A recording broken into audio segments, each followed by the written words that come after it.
ലോകകപ്പിൽ ഹെയ്ത്തിക്കെതിരായ മത്സരത്തിൽ Brazil 3 goal അടിച്ചു. മത്തേയോസ് ക്യൂന്യ ബ്രസീലിനായി 2 തവണ വല കുലുക്കി. സ്പോർട്സ് ഡെസ്കിൽ നിന്ന് അനിൽ വാസുദേവ് ഇതിൻ്റെ ആവേശം നിറഞ്ഞ നിമിഷങ്ങൾ നമ്മളുമായി പങ്കുവയ്ക്കാൻ ചേരുകയാണ്. Good morning Anil Vasudev. ഒരു കളിഭ്രാന്തൻ എന്നുള്ള നിലയിൽ എങ്ങനെയാണ് ഈ കളി വിലയിരുത്തുന്നത്? Good morning S K N. Brazil ആരാധകരെ സംബന്ധിച്ചിടത്തോളം അങ്ങേയറ്റത്തെ സന്തോഷം നൽകുന്ന കാര്യങ്ങളാണ് വരുന്നത്. കാരണം അത്ര കണ്ട് മികച്ച ഗെയിമാണ് ബ്രസീൽ ഇപ്പോൾ കളിച്ചുകൊണ്ടിരിക്കുന്നത്. കാരണം കഴിഞ്ഞ മത്സരത്തിൽ ആരാധകർ മിസ് ചെയ്തതും ഇതേ ബ്രസീലിനെ തന്നെയാണ്. മൊറോക്കോയ്ക്കെതിരെ ഒരു തരത്തിലും ബ്രസീൽ ആരാധകർക്ക് ഓർത്തു വയ്ക്കാൻ പറ്റുന്ന ഒരു മത്സരമായിരുന്നില്ല വിനീഷ്യസ് ജൂനിയറിൻ്റെ ആ ഗോൾ അടിച്ച്. പക്ഷേ ഈ മത്സരത്തിലേക്ക് വരുന്നാൽ എന്താണ് ബ്രസീൽ, എന്താണ് അവരുടെ ലെഗസി, അതൊക്കെ തന്നെ കാണിക്കുന്ന ഒരു ഗെയിമാണ്. ഹെയ്ത്തി ഒരു കുഞ്ഞൻ ടീമാണ്, പക്ഷേ അവർ വലിയ രീതിയിലുള്ളൊരു പവർ പാക്ഡ് ഡിഫൻസ് 5-3-1 ശൈലിയിൽ കളിച്ച് ടാക്കിളെങ്കിൽ ടാക്കിൾ, കാർഡെങ്കിൽ കാർഡ് എന്ന തരത്തിൽ ബ്രസീലിനെ അനങ്ങാൻ വിടാതെയായിരുന്നു തുടക്കത്തിലുണ്ടായിരുന്നത്. പക്ഷേ ഒരു ഹൈ ഇൻറ്റൻസിറ്റിയിൽ കളിക്കുന്ന ഒപ്പം തന്നെ ഹൈ പാസിംഗ് ഗെയിമോടുകൂടി ബ്രസീൽ ആ ലോക്ക് പൊട്ടിക്കുന്ന കാഴ്ചയാണ് കണ്ടത്. അതിൽ എടുത്തു പറയേണ്ടത് വിനീഷ്യസ് ജൂനിയറിൻ്റെ പ്രകടനം തന്നെയാണ്.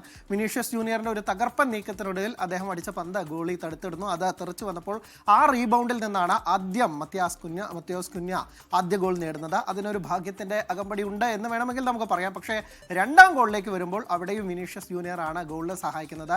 മത്തിയോസ് കുഞ്ഞ രണ്ടാം ഗോൾ നേടുന്നു. ഒടുവിൽ 45-ാം മിനിറ്റ്, അതായത് ആദ്യ പകുതിയുടെ ഇഞ്ചുറി ടൈമിലാണ് വിനീഷ്യസ് ജൂനിയറിൻ്റെ 3ാം ഗോൾ വരുന്നത്. അങ്ങനെ ആദ്യ പകുതിയിൽ തന്നെ 3 അടിച്ച് മുന്നേറുകയാണ് ബ്രസീൽ. ഇനി രണ്ടാം പകുതിയിൽ കൂടുതൽ ഗോളുകൾ വരുമോ എന്നതാണ് കാത്തിരിക്കുന്നത് ആരാധകർ. കഴിഞ്ഞ തവണ വലിയ നിരാശയായിരുന്നു. എതിർ ടീം ആരാധകരുടെ വലിയ ട്രോളുകളാണ് ബ്രസീൽ ടീം ഏറ്റുവാങ്ങിയത്. അതിന് കാരണക്കാർ അവർ തന്നെയാണ്. കാരണം അവരുടെ 5 കിരീടങ്ങൾ നേടിയ ടീം, എക്കാലത്തെയും വെച്ച ടീം, അങ്ങനെ ഒരു ടീമിന്, ഒരു കുഞ്ഞൻ ടീമിനെതിരെ, മൊറോക്കോ പോലുള്ള ഒരു ടീമിനെതിരെ വലിയ പ്രകടനം കാഴ്ചവെക്കാൻ സാധിക്കാത്തത് വലിയ നിരാശയായിരുന്നു. കുഞ്ഞൻ ടീം എന്ന് പറയുന്നില്ല, കഴിഞ്ഞ ലോകകപ്പ് സെമി ഫൈനലിസ്റ്റുകളൊക്കെ തന്നെയാണ്. എന്നാലും ബ്രസീൽ എന്ന് പറയുന്ന ടീമിൽ നിന്ന് വലിയ പ്രകടനം ആഗ്രഹിച്ചിരുന്നു, പക്ഷേ അതുണ്ടായില്ല. പക്ഷേ ഈ മത്സരത്തിൽ ഹെയ്ത്തിക്കെതിരെ വമ്പൻ പ്രകടനമാണ്.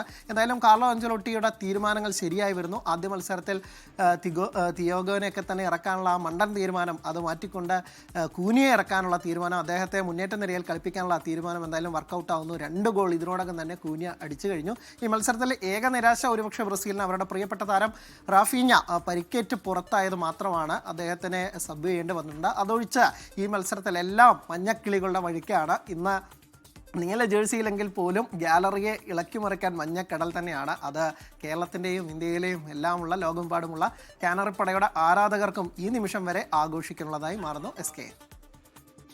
Okay, thank you Anil Vasudev.